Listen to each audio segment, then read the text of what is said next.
사도신경으로 신앙 고백 함께 하시겠습니다. 나는 전능하신 아버지 하나님 천지의 창조주를 믿습니다.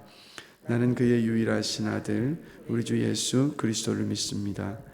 그는 성령으로 잉태되어 동정녀 마리아에게서 나시고 본디오 빌라도에게 고난을 받아 십자가에 못 박혀 죽으시고 장사된 지 사흘 만에 죽은 자 가운데서 다시 살아나셨으며 하늘에 오르시어 전능하신 아버지 하나님 우편에 앉아 계시다가 거기로부터 살아있는 자와 죽은 자를 심판하러 오십니다. 나는 성령을 믿으며 거룩한 공교회와 성도의 교제와 죄를 용서받는 것과 몸의 부활과 영생을 믿습니다. 아멘. 네, 오늘 함께 보실 말씀은 사사기 8장 22절부터 28절까지 말씀입니다. 사사기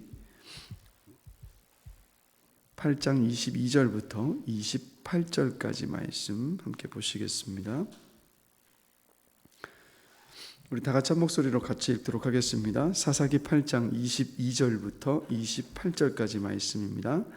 그때 이스라엘 사람들이 기드온에게 이르되 당신이 우리를 미디안의 손에서 구원하셨으니 당신과 당신의 아들과 당신의 손자가 우리를 다스리로서 하는지라. 기드온이 그들에게 이르되 내가 너희를 다스리지 아니하겠고 나의 아들도 너희를 다스리지 아니할 것이요 여호와께서 너희를 다스리시리라 하니라. 기드온이 또 그들에게 이르되 내가 너희에게 요청할 일이 있으니 너희는 각기 탈취한 귀고리를 내게 줄지니라 하였으니 이는 그들이 이스마엘 사람이므로 금 귀고리가 있었음이라.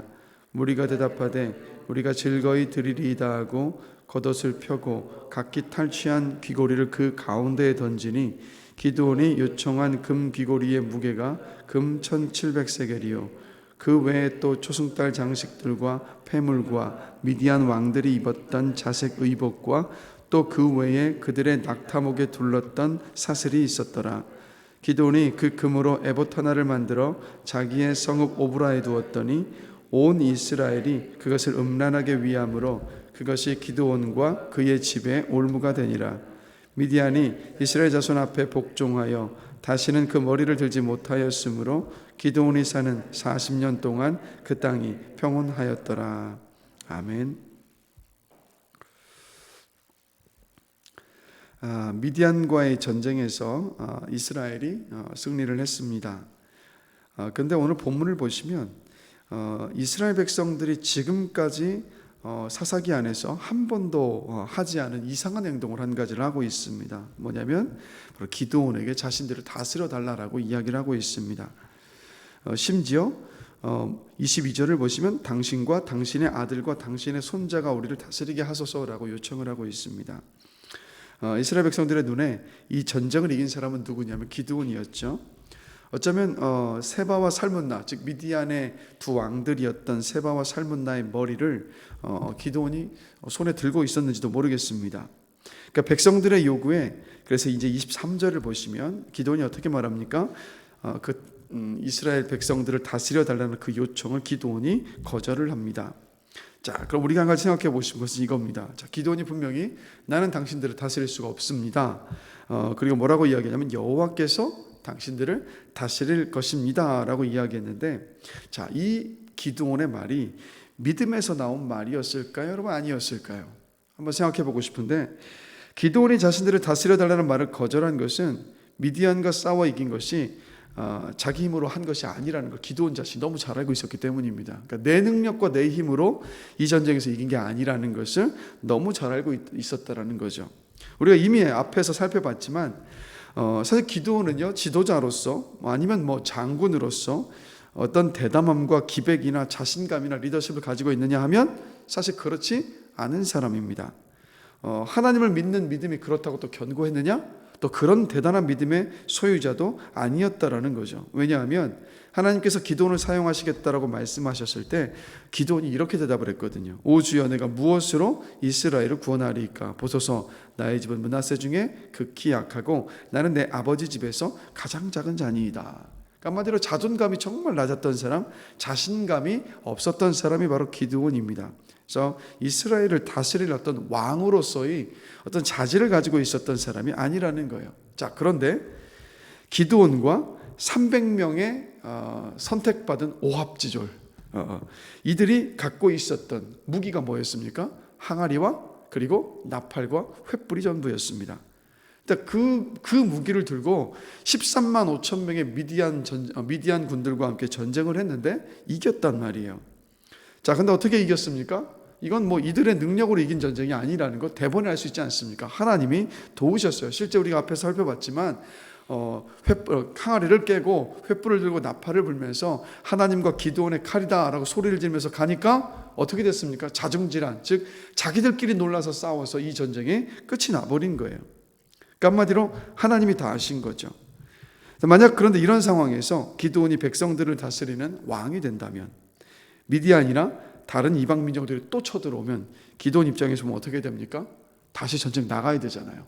자기가 이끌고 나가서 전쟁을 해야 되는데 이미 기드온은 너무 잘 알고 있거든요. 이거 내 힘으로 한 게 아닌데, 이런 생각을 가지고 있었다라는 것, 이길 수 없을 것 같은 그 걱정들, 그리고 정치적인 계산도 또 한 가지가 깔려 있었습니다. 이스라엘의 유력한 지파였던 에브라임이 기드온에게 찾아왔었어요. 이전에 말씀을 보면요, 이 에브라임은 당시 12지파 가운데 가장 힘이 센 지파였습니다.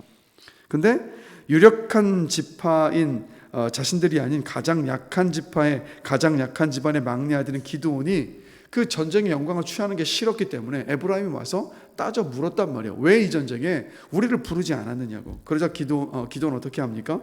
그 에브라임 지파를 축혀 세워주면서 그 위기를 모면했어요. 그 갈등을 잘 지나갔단 말입니다. 한마디로 자신의 정치적 기반이 약했기 때문에 내가 이스라엘 백성을 다스렸을 때 또다시 에브라임이 자신들이 어떤 뭘 또 주장해 온다고 하면 그것을 감당할 만한 능력이 없었다는 것을 본인이 너무 잘 알았기 때문입니다. 자, 이게 바로 기드온의 마음이에요. 그래서 나는 당신들 다스릴 수 없습니다 라고 이야기했던 거예요. 자, 그런데 또 한편으로는 이런 마음도 기드온이 가지고 있었습니다. 오늘 본문 속에서 보면 미디안과의 싸움에서 대승을 거둔 업적에 상응하는 그 대접과 지위는 또 받고 싶은 마음을 또 그 마음 안에 가지고 있었다라는 거예요. 그러니까 미디안과의 전쟁을 하나님이 이기게 하셨지만 이스라엘 사람들 모두 기드온이 이겼다라고 생각을 하고 있었습니다. 즉 이스라엘 백성들의 그런 마음을 이용을 하고 있다라는 거예요. 자, 24절 함께 보실까요? 자, 한 목소리 한번 읽어보겠습니다.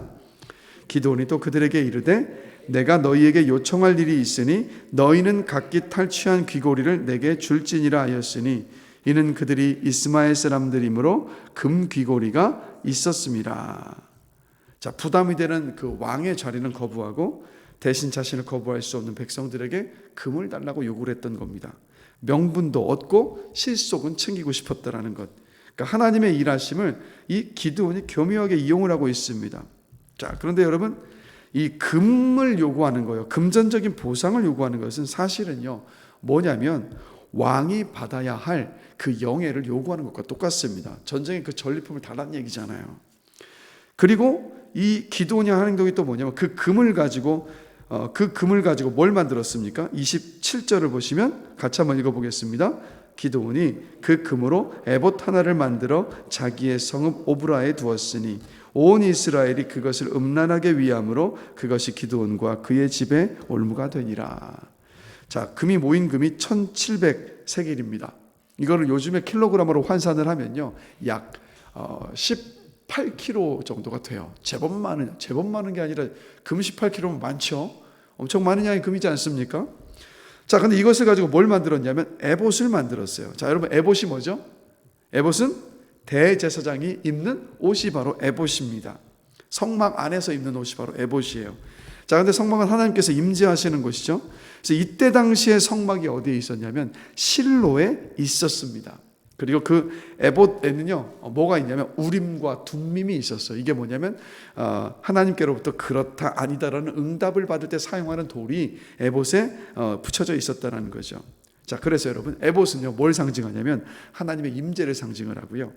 그리고 위기의 때에 하나님의 뜻을 분별하는 방법이 바로 에봇입니다. 그래서 기드온은 나는 왕이 될 수 없습니다, 하나님이 다스립니다 라고 말은 했지만 어떤 것을 마음속에 바라고 있었냐면 이스라엘 백성들이 자기에게 와서 지도를 받고 그리고 자기 동네와 자기 집을 하나님을 찾는 곳으로 생각하고 여기고 찾아오기를 원했던 겁니다. 그래서 더 깊이 한번 정리를 해보면 이렇습니다. 기드온은 자기가 정말 용맹스럽게 바알과 다투어 바울을 이긴 것이 아니라는 사실이 밝혀지는 것 자체가 두려웠고요. 그리고 미디안과의 전쟁 속에서도 마찬가지였습니다. 그러니까 이스라엘 백성들이 하나님이 모든 전쟁 각본도 다 짜주셨고 이기게 하셨다는 것 자체를 백성들이 알기를 원하지를 않았어요. 그래서 왕이 되는 부담은 짓지 않고 백성들이 자신을 두려워하는 그 상태는 그대로 유지하고 싶었습니다. 그래서 하나님과 또 소통하고 교통하고 있는 것처럼 보이게 하기 위해서 또 금을 가지고 에봇을 만들었던 거예요. 그래서 기드온이 에봇을 화려하게 만들어서 자기 집에 두는 것만으로도요, 마치 이렇게 보일 수 있었습니다. 기드온과 하나님 사이에 핫라인, 직통계시, 직통으로 연락받는 그 라인이 있는 것처럼 그렇게 보이게 만들었던 겁니다. 그래서 27절을 보시면 온 이스라엘이 그것을 음란하게 위함으로 그것이 기드온과 그의 집에 올무가 되니라 라고 말씀하고 있어요. 그래서 기드온은요, 여러분, 하나님을 이용해서 자기 지위를 세우고자 했던 거였습니다. 그러니까 자기 지위를 하나님을 섬기고 하나님께 쓰임받는 데 사용하지 않았고 자기 영광과 자기 명예와 자기 권력을 위해서 아주 교묘하게 사용을 하고 있었던 모습을 오늘 본문을 통해서 봅니다. 똑같이요, 저와 여러분들도요, 기드온처럼 뭐 교회 공동체 안에서든 아니면 다른 어떤 사람들과의 관계 속에서 다른 사람들에게 영향력을 주고 영예를 얻고자 하려는 그런 순간들이 있죠. 기드온처럼 하나님이 왕이십니다 라는 말은 하지 않지만 다른 사람들이 나에게 와서 뭔가 지도를 받고 영향을 받기 원하고 또 답을 얻기를 원할 때가 있다라는 것. 무슨 말입니까? 내가 내 자신 스스로를 세우고 싶어지는 순간들이 있습니다. 기드온처럼 우리 스스로 에봇을 만들어 입을 때가 있다라는 거죠. 그래서 어제 새벽에도 함께 나눴죠. 우리가 신앙생활을 하면서 제가 지금 말씀드리는 이 부분들을 잘 깨닫는 것이 참 중요합니다. 뭐냐면 여러분, 기도 응답을 우리가 받는 것은요, 내가 기도를 많이 했고 열심히 했기 때문이 아니라 하나님이 응답해 주셨기 때문에 기도의 응답을 우리가 얻는 것이라는 것. 그러니까 하나님의 은혜라는 거예요. 그리고 우리가 신앙의 어떤 놀라운 체험과 경험을 많이 했다면 그건요, 내가 누군가에게 드러낼 어떤 자랑거리가 아니라 믿음이 연약한 나를 하나님께서 긍휼히 여겨주시고 하나님의 살아계심을 보여주셨던 은혜라는 거죠. 그건 나의 어떤 영적인 수준을 나타내는 것이 아니라 하나님이 나를 사랑하심을 보여주셨던 은혜라는 거죠. 또 말씀을 많이 읽고 알고 있다고 한다면 그게 또 우리의 자랑거리가 될 수가 없는 것이 뭐냐면, 왜 우리가 말씀을 잘 알고 가까이 했습니까? 성령께서 감동을 주셨으니까. 우리 안에 성령이요, 말씀을 사모하게 하고 말씀을 읽게 하는 그 마음을 주시지 않으면 우리는요, 말씀 앞에 설 수가 없어요. 잘 돌아보시면 조금만 분주한 일이 생겨도 말씀을 가까이 하지 않고 항상 뒷전으로 미룰 때가 얼마나 많습니까? 그런데 우리가 말씀을 가까이 할 때를 가만히 생각해 보면 성령께서 우리 안에 그 말씀을 가까이 하게 해서 그 마음을 주시잖아요. 그래서 이것도 역시 여러분 은혜라는 거죠. 아니면 여러분, 직분을 다 받으셨다면 직분은요, 어깨에 힘주고 다른 사람에게 군림하는 자리도 아니고 다른 사람들의 성도들 앞에서 목에 힘을 주는 자리도 더욱 아니라는 거죠. 직분을 하나님께서 왜 주셨습니까? 주의 몸된 교회 더 아름답게 낮아져서 섬기라고. 그래서 어떤 교회가 여러분 건강한 교회입니까? 서로 먼저 알아서 남들을 높여주며 낮아져서 섬기는 교회가, 그 교회가 건강한 교회잖아요. 그리고 인생에서 이룬 모든 것들이요, 이 자리에 계신 분들도 지금까지 인생을 살아오시면서 이루신 어떤 것들이 다들 있으시단 말입니다. 자, 근데 그것이 정말 내 노력과 열심만을 통해서 이루어진 일입니까? 이 세상 일을 가만히 보시면 내가 열심히 노력하고 일했다라고 해서 모든 것이 다 이루어졌느냐 하면 그렇지 않습니다. 뭘 말합니까? 하나님이 은혜를 주신 것 안에서 하나님께서 그 열매와 결과를 맺게 하셨기 때문에 우리가 그 성취도, 그 업적도, 그 이룬 것도 우리가 누릴 수 있는 것 아니겠습니까? 그래서 제가 말씀드리고 싶은 것은 뭐냐면, 우리 인생 전부는요, 하나님의 저는 은혜라고 확신합니다. 하나님의 은혜잖아요. 그러니까 우리 입술에 있어야 될 것은 뭐냐면 하나님께 영광 돌리는 그 감사의 고백이요. 우리 입에 항상 그 고백이 머물러 있어야 돼요.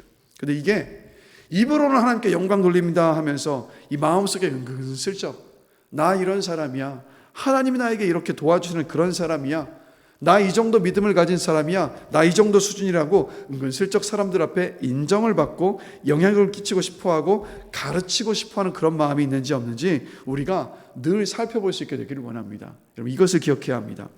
내가 높아지려고 하지 않아도요, 정말 하나님께 감사하고 영광 돌리면, 정말 겸손한 가운데 있으면 하나님이요 높여주시더라고요.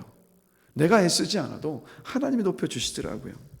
그리고 혹시 하나님이 이 땅에서 높여주시지 않으시면 또 어떻습니까? 왜냐하면 그냥 하나님이 나에게 주셨던 그 은혜 주신 것이 감사할 이유고, 하나님께 쓰임 받았다라는 것이 감사할 이유고, 하나님이 그 은혜들을 누리게 하셨다라는 것 자체가 감사할 이유이기 때문입니다. 그래서 여러분, 우리 모두요, 한 입으로 두말하지 않게 되기를 원합니다. 그러니까 말이 다르고 마음이 다른 것이 아니라, 말을 했으면 그게 내 마음과 똑같은 저와 여러분이 되기를 원합니다. 그리고 스스로 나를 높이려는 그 욕심과 교만을 버리고 하나님 인정하고요, 하나님께 감사할 수 있는 우리 모두가 되기를 주님의 이름으로 간절히 축원합니다. 예수님을 생각해 보시면요, 우리 주님 단 한 번도 자기 자신을 높이시려 하신 적이 없으셨습니다. 그 일평생 내내 하나님을 기쁘시게 하고자 하는 그 마음으로, 하나님의 뜻을 이루고자 하는 마음으로 그렇게 사셨던 예수님이셨습니다. 근데 그 마지막은 어떻게 됩니까? 하나님이 예수님을 높이셨어요. 모든 것 위에 존귀하게 높이시지 않으셨습니까? 저는 우리가 예수님처럼 100% 똑같이 살아갈 수는 없지만, 주님께서 걸어가셨던 그 길을 가기 위해서 성령의 도움을 구하면서 걸어간다면 주님께 베푸셨던 그 은혜와 영광을 하나님께서 저와 여러분에게도 허락하여 주실 것이라고 저는 믿습니다. 그래서 여러분, 어느 자리에 계시든요, 겸손한 그리스도인, 그런 그리스도인으로 살아가신 여러분 되시기를 주님의 이름으로 축복합니다. 잠시 기도하겠습니다. 하나님 아버지, 기드온은 하나님이 주신 은혜와 그 영광을 교묘하게 사용을 해서 마치 겉으로 보면 교만하지 않고 겸손한 사람인 것처럼 보였지만, 그러나 자신이 누릴 수 있는 모든 것들을 다 누리고자 있었던 모습을 오늘 본문을 통해서 보게 됩니다. 하나님, 짧게 함께 말씀을 나누었지만 우리 인생 속에서 우리가 누리고 경험했던 모든 것들이 하나님의 은혜라는 것을 늘 기억하면서, 하나님, 우리 모두가 다 정말 겸손한 모습으로 겸손하게 서 있기를 원합니다. 우리 인생을 돌아보면서 늘 우리의 감사의 고백을 할 수 있는 우리 모두가 되기를 원합니다. 그래서 우리가 하나님 아버지 앞에서 늘 겸손한 가운데에서 하나님이 우리를 높여주시는 그 은혜를 누리는 삶으로 주님 은혜를 베풀어 주시옵소서. 이 새벽 시간, 이 잠을 깨워서 이 자리에 오게 하신 것 주님 감사합니다. 지난 간밤을 지켜주시고 오늘 하루를 이렇게 선물로 주신 것 주님 감사합니다. 기도로 이 하루 시작하게 하신 것 주님 감사합니다. 그리고 오늘 우리의 기도에 들어주실 것에 감사합니다. 우리가 기도하는 것보다 더 크고 놀라운 것으로 응답해 주실 것에 주님 감사합니다. 이 시간 믿음으로 기도하면서 또 하나님과 또 교제하는 시간으로 성령 하나님 인도하여 주시옵소서. 그래서 주의 음성을 듣고 주의 마음을 알고 주님의 뜻을 분별하고 오늘 하루도 믿음으로 승리하며 살아가는 하루로 주님께서 은혜를 베풀어 주실 줄로 믿습니다. 성령께서 기도하는 이 모든 시간들을 인도해 주실 것을 믿으며 감사합니다. 예수 그리스도의 이름으로 기도드렸습니다. 아멘. 하늘에 계신 우리 아버지, 아버지의 이름을 거룩하게 하시며 아버지의 나라가 오게 하시며 아버지의 뜻이 하늘에서와 같이 땅에서도 이루어지게 하소서. 오늘 우리에게 일용할 양식을 주시고 우리가 우리에게 잘못한 사람을 용서하여 준 것 같이 우리 죄를 용서하여 주시고 우리를 시험에 빠지지 않게 하시고 악에서 구하소서. 나라와 권능과 영광이 영원히 아버지의 것입니다. 아멘.